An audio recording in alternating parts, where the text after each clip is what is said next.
কিষানের পিছে পিছে কিষানের ঘরে গেল। যখন সকাল হলো তখন কিষান গ্রামের মাতব্বরের কাছে গেল।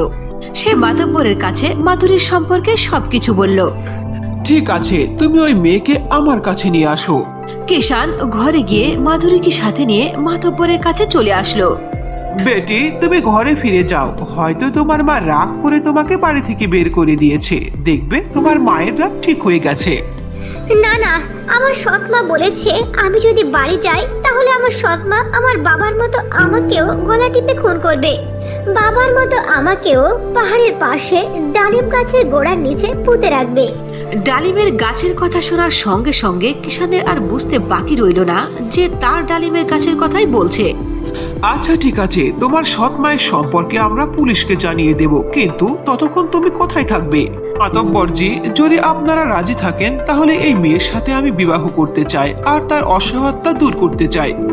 আরে কিষান, তুমি তো অনেক ভালো মানুষ, তোমার মন অনেক বড়, কিন্তু তার আগে তার গ্রামে গিয়ে তার বাস্তবিকটা জেনে আসা উচিত। ঠিক আছে মাতব্বরজি, আমি তার এলাকাতে গিয়ে সবকিছু জেনে আসছি। ততক্ষণ পর্যন্ত মাধুরীকে আপনার হেফাজতেই রেখে দিন। এরপরে কিষান মাধুরীর এলাকাতে গিয়ে সমস্ত সত্য কথা জেনে আসলো। কিষান মাতব্বরের কাছে এসে সমস্ত ঘটনা খুলে বলল। সব শুনে মাতব্বর তাদের দুইজনের বিয়ের ব্যবস্থা করলো।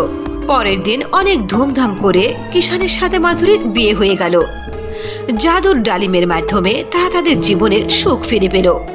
এরপরে কিষান গরিবদের জন্য হাসপাতাল, বাচ্চাদের জন্য স্কুল ও পুল তৈরি করে দিল। এরপর থেকে কিষান মাধুরীকে নিয়ে সুখে শান্তিতে জীবন কাটাতে লাগলো।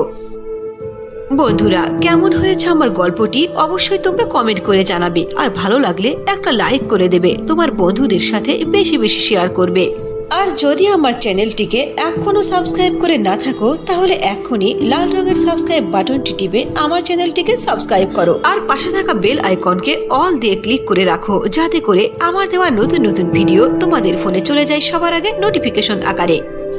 আজ এখানে শেষ, আবার দেখা হবে নতুন কোনো ভিডিওতে নতুন কোনো গল্প নিয়ে। সে পর্যন্ত তোমরা সবাই ভালো থাকবে। খোদা হাফেজ।